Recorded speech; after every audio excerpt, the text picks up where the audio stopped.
Students, CA foundation का जो exam है जो जनवरी 26 में हो रहा है, उसमें फर्स्ट पेपर है आपका अकाउंटिंग का।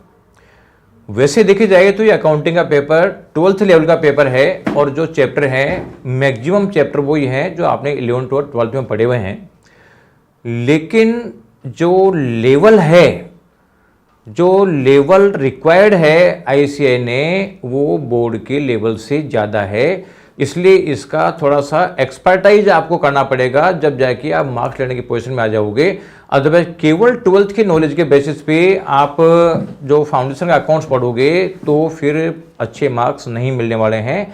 तो आपको क्या क्या चीज़ें ध्यान रखनी है वो सब मैं इस वीडियो में आप लोगों को बताने वाला हूं। इस वीडियो को पूरा देखें, अपने दोस्तों को शेयर करें, साथ ही बीएसआई का यूट्यूब चैनल सब्सक्राइब करके बेल आइकन दबाएं जिससे इंपॉर्टेंट अपडेट मैं आपको दे सकूं।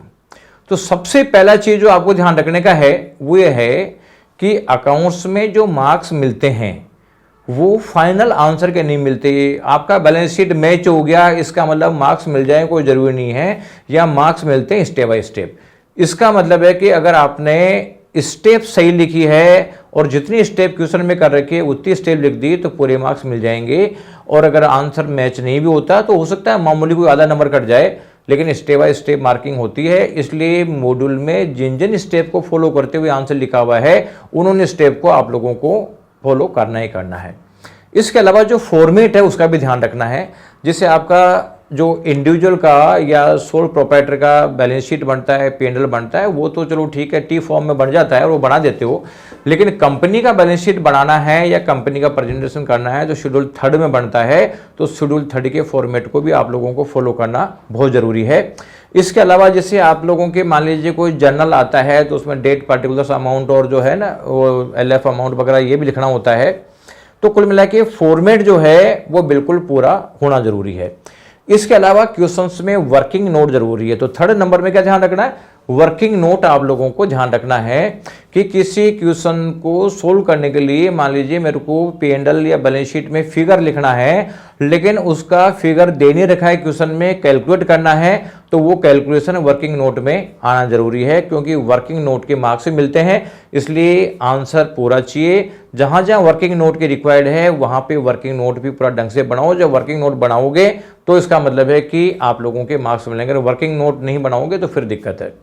4थे नंबर पे आप लोगों को ध्यान रखना है कि जो प्रेजेंटेशन, वो प्रेजेंटेशन नीट एंड क्लीन होना चाहिए। ऐसा नहीं कि कंजेस्टेड कर दिया, कट रहे हो, काट रहे हो, पीट रहे हो, तो ऐसी अननेसेसरी नहीं करें। हालांकि जहां जरूरत पड़ गई कि गलती लिख दिया तो काट के कर सकते हैं, लेकिन मतलब आप लोग जितना साफ सुथरा लिखोगे उतना ही जो है आप लोगों के मार्क्स मिलेंगे।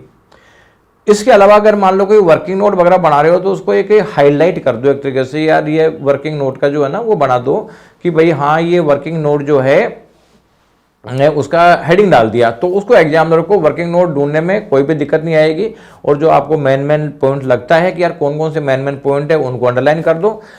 एंट्रीज अगर क्वेश्चन में आती है तो ये मान के चलो कि एंट्रीज में आपको नरेशन देनी पड़ेगी। अगर आपने नरेशन नहीं दिए तो आप ये मान के चलो कि नरेशन नहीं दिया है तो मार्क्स नहीं मिलेंगे। तो नरेशन भी आप लोगों को देना है और प्रेजेंटेशन पूरा करना है। और साथ में देखो क्या है, जो लैंग्वेज है वो आईसीएआई की ध्यान रखनी है। जैसे मान लो स्पेशली कंपनी वाले मामलों में जैसे शेयर कैपिटल है तो इक्विटी शेयर कैपिटल या 8% प्रेफरेंस शेयर कैपिटल, या मान लीजिए रेवेन्यू फ्रॉम ऑपरेशन या ट्रेड रिसीवेबल, ये सारी टर्मिनोलॉजी कंपनी वाली लेके चलनी है आप लोगों को। ऐसा नहीं कि साहब डेटर लिख दिया, कंपनी में ट्रेड रिसीवेबल है तो ट्रेड रिसीवेबल लिखोगे तो ही पर्पस सोल्व होगा, और केवल डिबेंचर लिख दिया ऐसा काम नहीं चलेगा। यानी 15% डिबेंचर या 10% डिबेंचर है तो वो चीज़ें आप लोगों को लिखनी पड़ेगी।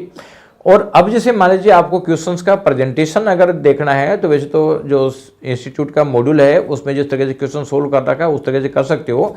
इसके अलावा 1-2 आरटीपी एमटीपी की हेल्प ले सकते हो, लेकिन आरटीपी एमटीपी से स्टडी बहुत ज़्यादा नहीं करोगे तो कोई दिक्कत नहीं है। अगर स्टडी मटेरियल को कंसेप्चुअली ढंग से समझ के कर लिया तो आप अच्छे मार्क्स लेने की पोजिशन में आ जाओगे। इसके बाद अगर टाइम बचता है तो मतलब डिसेंडिंग फॉर्म में आप आरटीपी एमटीपी से दे सकते हैं। जैसे पहले लेटेस्ट एग्जाम पर देख लिया, फिर टाइम रहा तो उससे पिछले एग्जाम पर देख लिया, फिर उससे पिछले एग्जाम पर देख लिया। बहुत ज़्यादा एग्जाम्स का देखने की जरूरत नहीं है। कंसेप्चुअल क्लैरिटी फोकस करनी है, जितनी कंसेप्चुअल क्लैरिटी होगी उतने मार्क्स आप लोगों को मिल जाएंगे। तो पॉजिटिव रहें और पूरी जान से मेहनत करें और ज़्यादा से ज़्यादा मॉड्यूल को पढ़ने की कोशिश करें। ये जो रिवीजन क्लासेज, मैराथन वगैरह, इन चीज़ों के चक्कर में नहीं पड़े, नहीं तो एग्जाम में रिजल्ट नहीं आएगा। Thank you.